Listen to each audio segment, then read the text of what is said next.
So I'm going to introduce Susan here to everybody. So I met Susan through a mastermind group that we were in last year.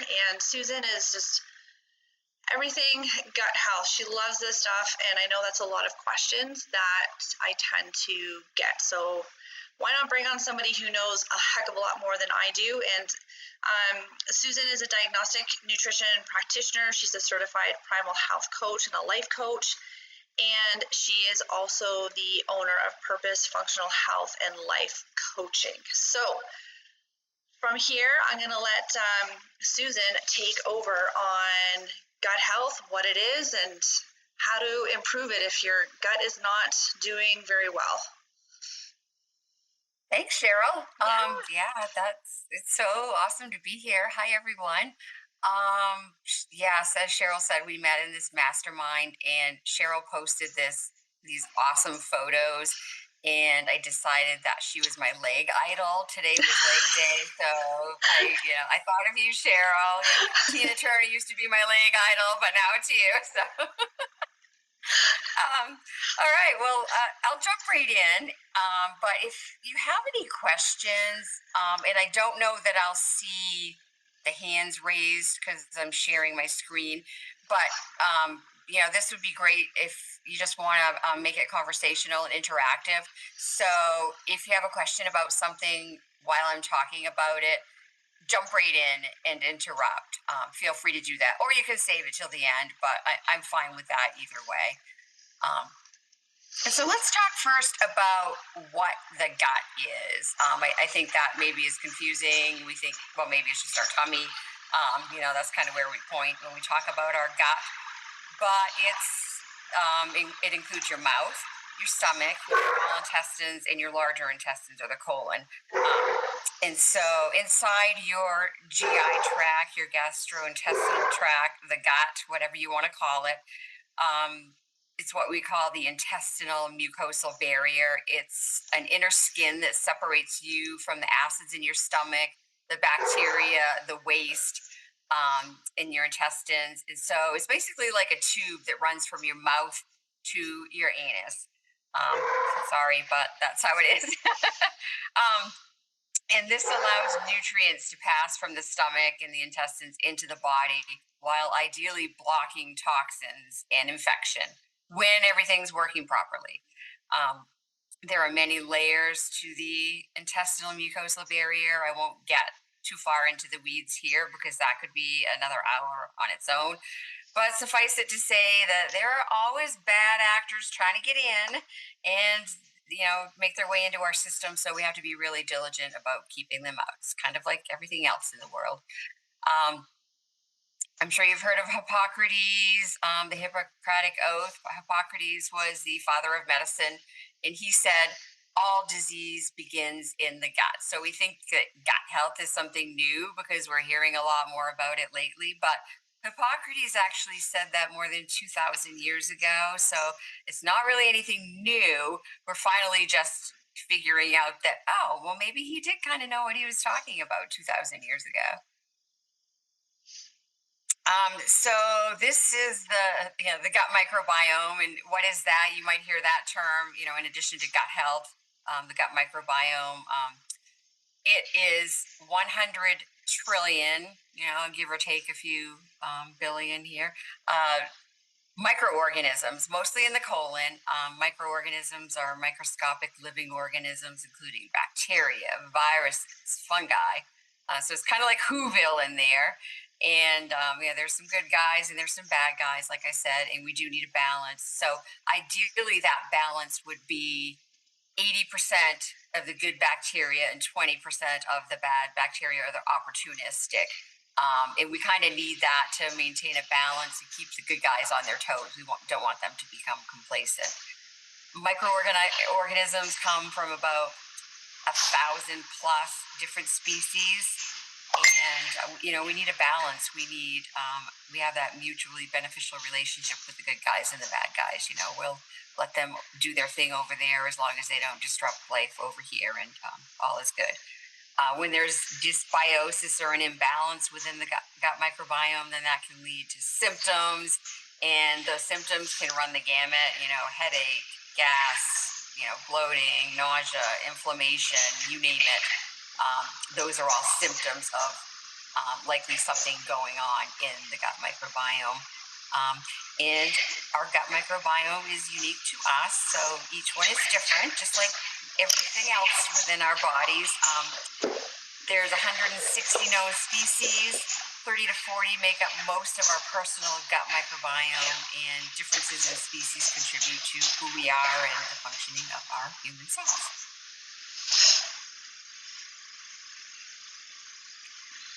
This is my favorite one, I think, because we don't really think of it as being part of the gut, but the oral microbiome is where it all begins, and it does play a critical role in digestion.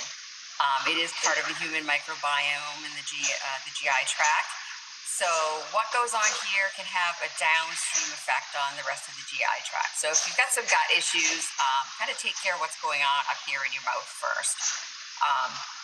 This is a diverse community of microorganisms, mostly bacteria. They inhabit the oral cavity, including the teeth, the gums, the tongue. It's good to brush your tongue or use a tongue scraper.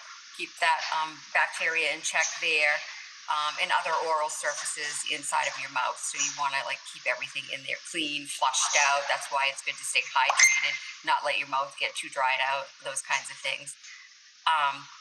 And that balance in here is really, key to the rest of your microbiome. And toxins can actually make their way in. And we swallow millions of bacteria every day. And I know that sounds a little bit scary, but bacteria can be as beneficial as they are bad, if not more so. I think we live in such an antibacterial world that the word bacteria just scares us to death and we want to kill it all. And actually, we don't want to do that. We do need to maintain that balance. So practicing good oral hygiene, of course, brushing, flossing. But a couple of things to think about here is that I know I used to be guilty of this, using those Listerine, multiple times a day. I got to kill that bacteria in my mouth, and using those, toothpastes that have chemicals and fluoride and that kind of thing. But when we do that, it's sort of like, think about when you take an antibiotic and what that does to your gut bacteria. I think we're all kind of familiar with that scenario. So think about that going on in your mouth. When you're killing all the bacteria, you're killing the good guys too. And you want them there to fight off the bad guys. So you don't want to kill them all. I use actually a prebiotic toothpaste that feeds the good bacteria in my mouth. It doesn't contain fluoride. It actually, surprisingly, my teeth feel so much cleaner when, between brushing, when I run my tongue over my teeth, they don't feel all filmy. So I love it. I haven't used a fluoride toothpaste in a really long time, but still you want to make sure you get a good quality of something that's going to feed that good bacteria. They actually make oral probiotics as well. They're little kind of things that dissolve or chew in your mouth, and you can kind of get that, populate your mouth with that good bacteria. So that might be something to consider as well. So what does our gut microbiome do for us? There's quite a list here, so I won't spend a ton of time on each because we'll run out of time really quickly here. But it regulates gut motility. That's the movement of the muscles in the digestive tract, helping to propel food and waste through the stomach and the intestines. When things are working right, it goes through, just fine. If it's going through a little too quickly or a little too slowly, that can cause some problems. It protects against pathogenic organisms, that good bacteria. They fight off the bad guys. I'm going to say that a lot. Short-chain fatty acid production occurs in the colon as a result of fermentation of dietary fibers by the gut bacteria, and those fatty acids include acetate and propionate and butyrate, and they play an important role in energy metabolism and maintaining gut health. They improve nutrition status, absorption. You can eat the healthiest foods in the world, but if you're not properly absorbing the nutrients, then you're kind of wasting your money. So it's really important to have your gut health in check. It also plays a role in weight management, managing our mood.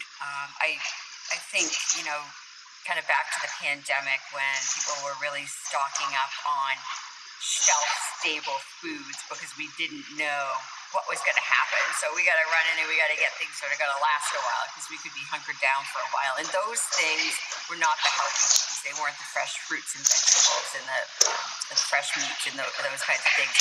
They were the processed foods, the frozen foods. And so I think about like how badly a lot of us ate in the beginning of the pandemic because we kind of all thought we were going to die anyway, right? So, but now we're seeing a lot of, there are other, players too, stress and that kind of thing, but there's a lot of depression and anxiety going on, especially with kids, like we never saw before. And I attribute a lot of that to what people were eating in the state of their gut health, because the gut microbiome can influence mood through that gut-brain axis, which is a bidirectional communication system between the gut and the brain.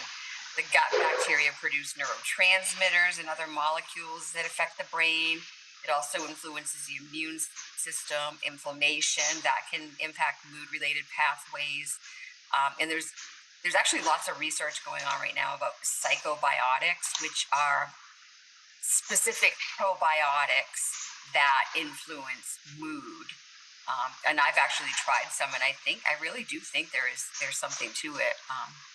It's really interesting. The gut microbiome plays a role in blood glucose control and insulin sensitivity, promotes an anti or pro-inflammatory state. We hear a lot about inflammation these days, so our gut plays a role in that. Also, the metabolism of drugs and chemical compounds and other substances that the body doesn't produce naturally, and then immune system modulation as well. Digestion, you probably remember this from science class, and I don't even remember what grade. I don't remember a lot of it, but we learned about digestion. But I think it's always a good reminder that digestion is the process by which the body breaks down food into smaller molecules that can be absorbed for energy, growth, and repair.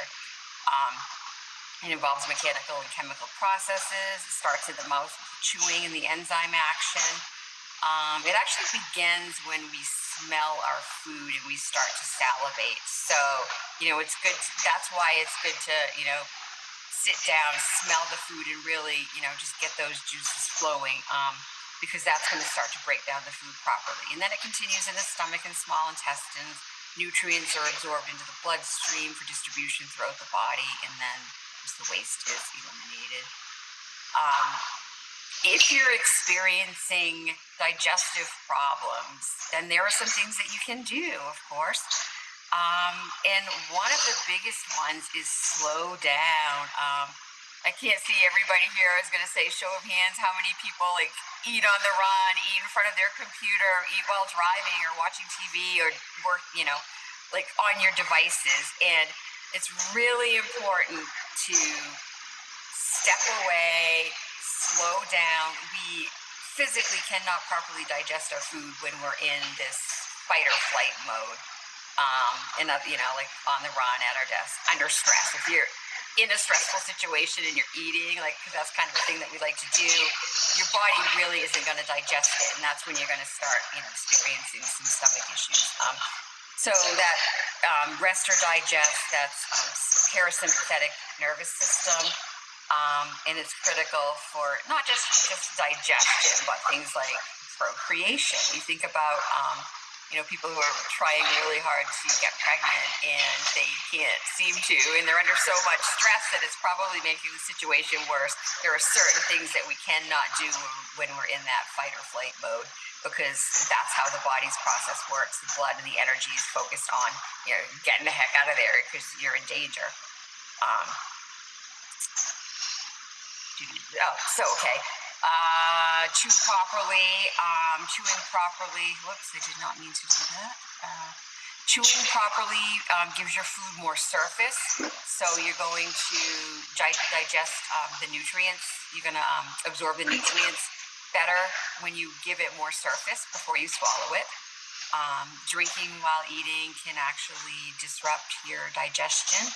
Overeating, um, make sure you include plenty of fiber in your diet. Probiotics can be helpful for your digestion. I will caution that if you're immune compromised, people who have certain health conditions, maybe are undergoing something like a cancer treatment or something, might be immune compromised and should definitely speak to their doctor before incorporating something like a probiotic, because you're introducing new bacteria into your body, and it's just better to discuss that with your doctor. And actually, this is a good point to add that nothing I say here is meant to replace the advice of your doctor.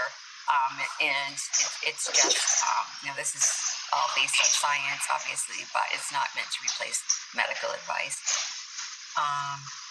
Digestive enzymes, those can be helpful if you're not digesting your food properly. You really want to focus on a lot of the other things, because digestive enzymes are not something that you should be taking forever. They're to kind of help, if you're experiencing certain symptoms, but you really kind of want to look at the bigger picture and why do you not have adequate digestive enzymes, or why do you have some of these other things going on in your body that's causing you to have gut issues. Staying hydrated is important. Limiting processed foods, fast foods, all of those things can actually help with digestion as well. Microbiome diversity, that's one of the biggest drivers of gut health. Or healthy gut microbiome is diversity, and lack of it actually can contribute to allergies, asthma, obesity, insulin resistance, and you probably all know what insulin resistance is, but it can kind of your body is not processing insulin the way it should, which could lead to adult onset diabetes. Body-wide inflammation. These are just some of the things that a lack of diversity can do in the gut microbiome. Things like Crohn's and colitis are associated with a lack of diversity in the gut microbiome as well.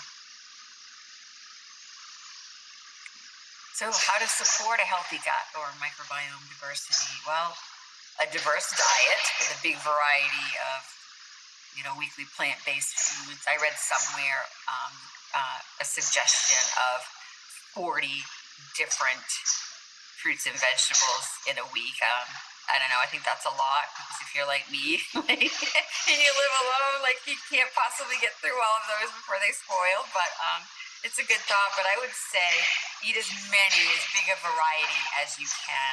I know sometimes, especially if you're counting macros, it can be really easy to just eat the same things every day because you know how to count it, and you just kind of keep doing the same thing. The same thing with your protein. It's really important to mix up your sources, because you're going to get exposed to a variety of bacteria with your fruits and vegetables. And with your proteins, they help produce the essential amino acids in your proteins are going to produce neurotransmitters in your gut, which send signals to your brain like dopamine and serotonin and those kinds of things. And those are the things that tell you to be happy and to stay calm and to stay focused and to help you sleep. So if you're just eating chicken every day, then you're not going to diversify that. And, that's affecting those neurotransmitters in your gut as well. Probiotic-rich food, yogurt, kefir, sauerkraut, kimchi, those are all really good. If you already have some gut issues, you might want to proceed with caution with some of these, because they could cause some problems. And if you have a histamine intolerance, those foods specifically are not recommended, as well as sugar and vinegar and that kind of thing. That's a different topic. Collagen and bone broth are really good to help heal your gut. Collagen, actually, our stomach lining is about 70% collagen. So not only is it really good for hair, skin, and nails, and soft tissue, and muscles and bones, but your stomach lining can help support that as well. With probiotic supplements, if you're um, of childbearing age, natural birth, and breastfeeding can really help give your child a healthy start with a healthy gut microbiome. And of course, lots of time outdoors, believe it or not, really. And that exposes you to things, get out and play in the dirt a little bit.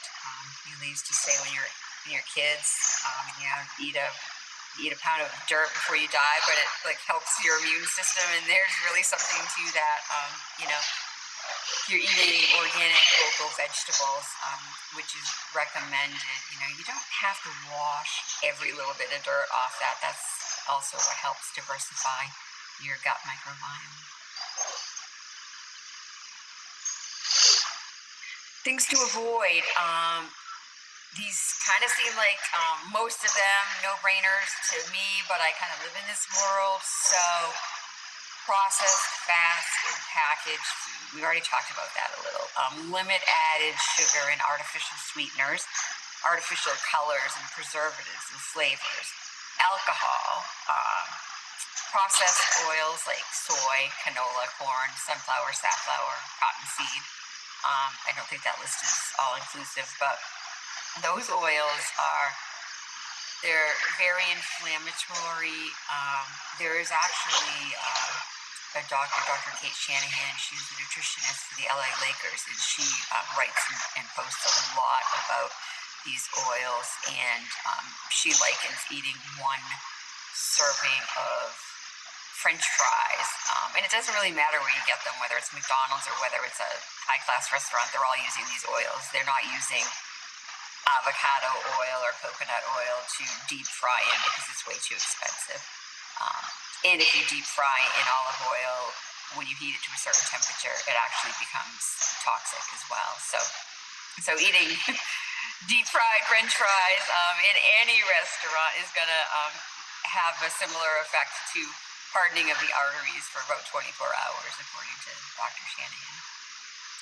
Gluten and dairy, this is one that I know not everybody kind of buys into, but dairy, a lot of people do have a dairy intolerance. We don't have the enzyme to process dairy like we did as children, as infants, a lot of us. And gluten is, wheat. Gluten is the protein in wheat, and the problem with those products is that they're highly processed and that there's a lot of glyphosate, which is pesticide Roundup, and that's really destructive to your gut. It's a chemical. The same thing with eating organic food too, and things like wheat products are just very processed in and of themselves. You're not eating them in their natural state.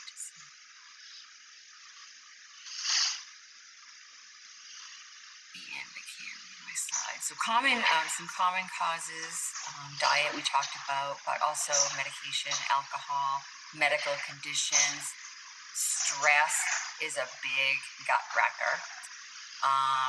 And lack of sleep too.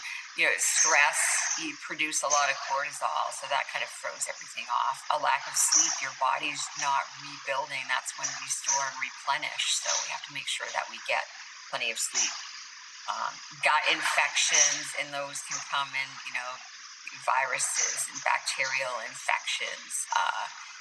There's one called H. pylori that's very prevalent in a lot of people, and that's a bacterial infection that kind of spirals into the gut lining, and if left unchecked, it can actually lead to stomach cancer. So those are all good things to check for regularly to make sure that you don't have, or like yeast, fungi, candida, and even an overabundance of opportunistic bacteria can lead to those gut infections. And environmental toxins, we can, again, eat the cleanest diet in the world, but if we're breathing unhealthy air and we're drinking water that's contaminated, we're on our electronic devices 24/7, or toxic stress, or our household cleaners. There are so many environmental toxins in our world. The list is endless, and it can be a little bit exhausting. I mean, cooking with Teflon pans, beauty products, nail polish, especially gel nail polish. I actually stopped getting my nails done a number of years ago because it's so toxic. It actually contains formaldehyde and a lot of other chemicals in that gel nail enamel that's so toxic. And I actually had bladder cancer, so I was looking for multiple ways to just cut toxins out of my life, and that was one of them. And even hair color is another. And those things just, the body as a whole. So it's not just sitting here. If you're putting hair color on, it's getting into your system. Our skin is the biggest organ, so anything that you put on your skin is going to make its way into your body as well. Sleep, I already talked about this, but that helps restore and repair the gut lining, balances gut bacteria, reduces inflammation. If you're not getting a minimum of 7 hours of sleep a night, you are doing damage to your body. There's no ifs, ands, or buts. We think, we'll just sleep later, and there's just not time because we have so much to get done. And I'll just say, you're no good to anyone else if you're not taking care of yourself, and this is probably the number one way you can do it right now. And stress. It can really wreak havoc on your gut health. So again, eating a balanced diet, practicing mindfulness, getting enough sleep, avoiding trigger foods, which can be those foods that I talked about, inflammatory foods. And also, if you have food sensitivities or allergies, those can be trigger foods too that can play a role.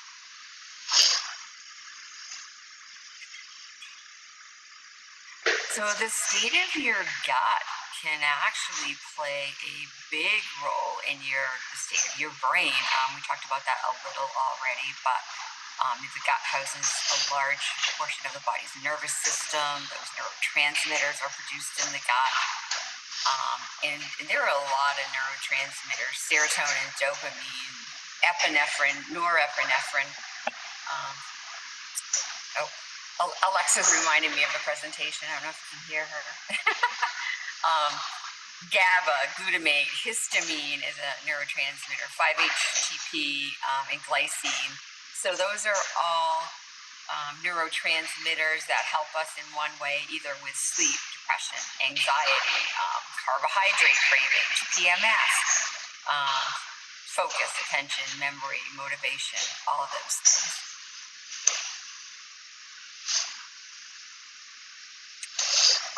And real quick, hormone connection. Microbiome plays a role in balancing the hormones, and like estrogen. Oops, sorry, I didn't mean to click that. I have a little, you're sharing your screen thing in the middle of my screen, and it's blocking my words. So it plays a role in metabolizing hormones such as estrogen. Imbalances can impact, imbalances with your gut bacteria can impact your hormone levels. The gut produces certain hormones like serotonin, that calming neurotransmitter, ghrelin, which regulates your appetite, your metabolism, and other ones. Even another hormone that's produced in your gut is melatonin.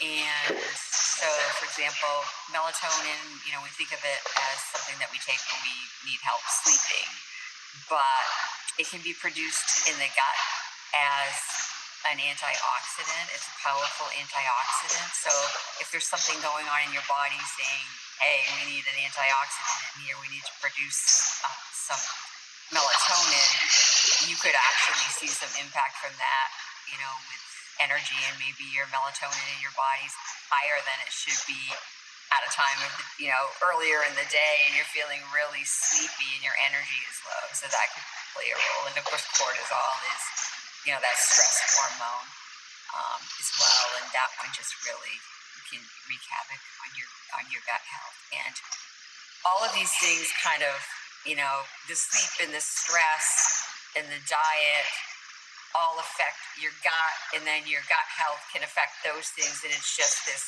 constant cycle of everything impacts something else in your body. So how do we test?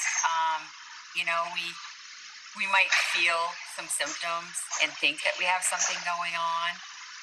And you know, it's good to do all of these healthy things anyway. But if you're doing all of the things and you're just not seeing any improvement, then there are some tests that you can do. And these are some of my favorites. A GI stool map. These are the ones that I use in my functional diagnostic nutrition practice. They're functional tests that you wouldn't typically get through your conventional medical practitioner. The GI stool map it's a test that you do at home, and you take a stool sample and you send it in, and it looks at your good gut bacteria. Do you have enough? It looks at your opportunistic bacteria. Do you have too many? It looks at viruses and the H. pylori that I mentioned, which is that bacterial infection in the gut lining, which can cause a lot of things like acid reflux and that sort of thing. Oh gosh, it looks at even inflammation in the body. It can even look at whether or not you have an intolerance to gluten. And I'm sure I'm missing some things, but that GI stool map tells such a great story about what you have going on inside that, like, if there's ever one test that I would recommend to people, it would be that one. But the mucosal barrier assessment is another test that you can take right from home. And that tests, among other things, a protein called zonulin. And that's a protein that is designed to kind of open these little doors between cell walls to let toxins out. But if you have a lot of toxins in and that's kind of staying open a lot, then toxins can actually make their way back in. And that's kind of what we know. That's a super, super short explanation of leaky gut.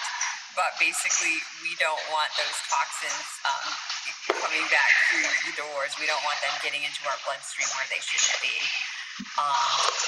The metabolic wellness profile is another one. Food sensitivities. If you have sensitivities to food and you're not removing those from your diet, then you could continue to cause, inflammation and problems with your gut, that sort of thing.